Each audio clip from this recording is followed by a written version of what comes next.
Hey guys, welcome back.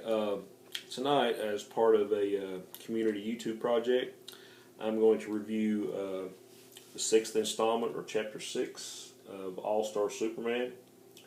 Uh, First of all, before I get started, I want to give a big shout out and a thank you to Damien. As everybody knows, is our good friend Sleepy Reader 666 for asking me to be part of this project. I think he kind of went through and wanted to invite people into it that hadn't got to do being in on a hangout or a community project, which I'm really grateful for that because my work schedule where I work midnights, it doesn't really leave a whole lot of time in between the time that I get up from sleep and get and go to work again to do anything like this. So and I actually haven't got to watch any of the other installments. I got to watch Damien's intro video. Kind of talking about this, but I want to give him a big shout out for making me part of this, and we'll just get into it now.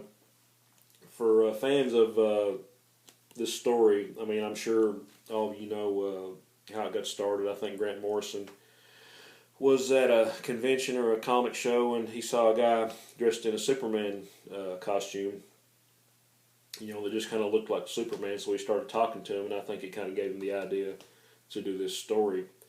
It's got great art in it by Frank Quitely, and the coloring by Jamie Grant is just beautiful in this whole book. Inked and colored by Jamie Grant, I'm sorry. But, and I'm basically an old school DC fan. I mean, I started reading DC a little bit different. I started reading DC before I got into Marvel a few years later. And this kind of harkens back to what I would call my Superman. Sort of like, it kind of pays tribute to the Superman of the 60s and 70s, but like dealing with a little bit more serious issues in some of the chapters. And it's just a great all-around story. And anybody that's fans of Morrison and Quitely, they are kind of like, to me, like one of the perfect marriages between a writer and an artist. Sort of like Jack Kirby and Stan Lee, Denny O'Neil and Neil Adams, the list could go on. But these guys work really well together, and they did Project We 3, sort of like I think it was for DC or Vertigo, where there's like cybernetic dogs and cats, kind of on a little adventure, and that was kind of a cool little series. And they did JLA Earth 2 with the Crime Syndicate. And had an animated feature based on that, and they just do great work together.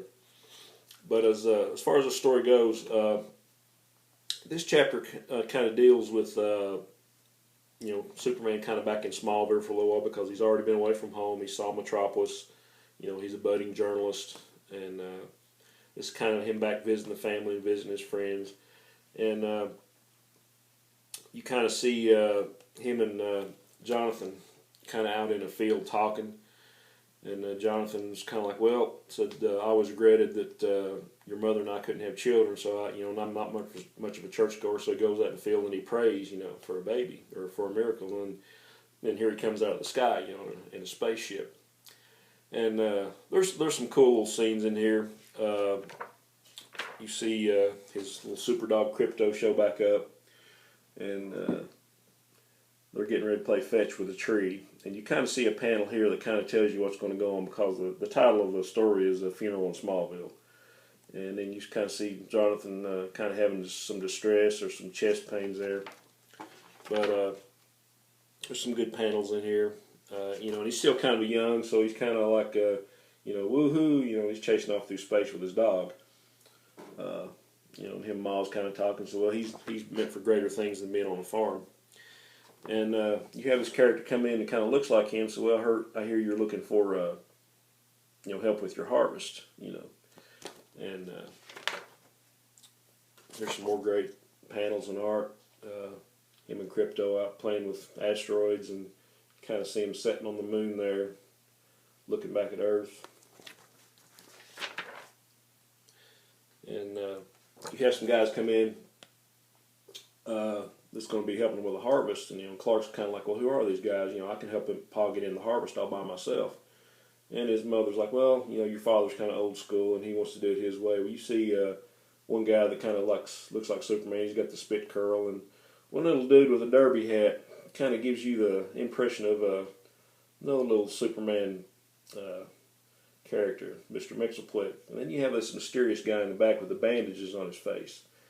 And the guy in front kind of introduces himself as Calvin Elder. It's kind of an in-joke there, Kal-El. And there's a cool little scene, little sequence where he's kind of in the soda shop with Pete Ross and Lana Lang. And he's wondering if he should be a journalist or, kind of stay home and be a farmer.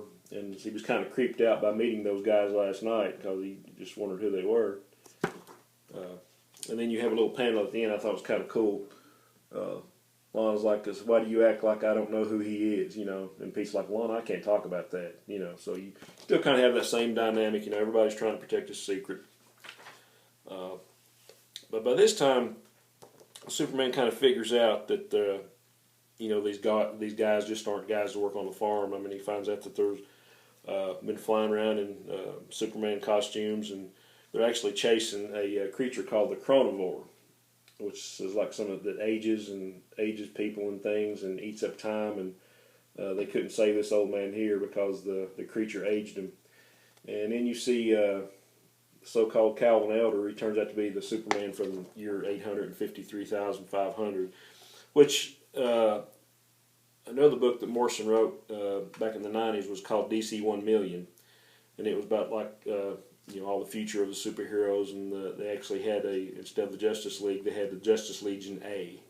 So you had the versions of Superman and Batman and Wonder Woman and so forth. But you kind of find out that they're chasing this creature called the Chronivore. They've chased him through 10,000 centuries or whatever it is, and they're trying to corral him. But they don't want him to interfere.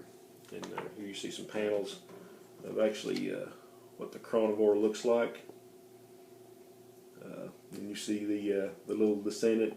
You find out that the Mxyzptlk bloodline actually married into the Superman bloodline at one point. So this is like Superman's descendant from the fifth dimension, or the planet Zerf.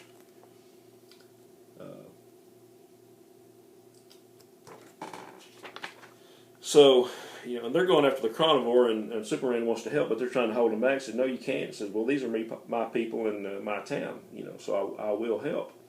He says, "No, you don't understand, And the other Superman's like, "Well, I'm telepathic, and I'm stronger than you, and faster than you, and you're not as strong and fast as you will be." And Superman's like, "Well, I have my dog." So you see Krypto kind of coming in there and kind of hitting the guy from the back. And then you have the mysterious Superman in the bandages talking to Jonathan here. And he's like, "Well, it's a heck of a harvest, And Jonathan's asking him, said, "He'll be okay, won't he, the boy?" And the guy's like, "Well, it all comes out all right in the end, And you still don't know who this guy is. He's got powers like Superman. So you find out that the reason that they're actually trying to stop him from helping them capture this creature is like in the 3 minutes that he helped them capture this thing, Jonathan Kent suffered a fatal heart attack. And by this time, Clark kind of realizes it, and he's like, "Well, no, not my pa. I can save him," but he's too late. And anybody that knows the Superman backstory, knows, depending on which reboot or which storyline you follow, that Jonathan Kent is going to die. And so you have a poignant little section here where they're all at the funeral, and Clark's kind of talking about how great a man his father was, and that he wants to be like him. And you see the future Superman in the crowd there at the funeral. And Clark's kind of having a hard time because he's afraid of leaving his mother on her own. And she's like, "Well," said, "you were never meant to be a farmer. You were meant for greater things." And you see this guy's taking his bandages off, and he's like, "Well, we couldn't have done this without you." And he said, "Well, he had to conceal his identity." And you find out that the Superman with the secret Superman, or the Superman under the bandages, was actually an older version of himself.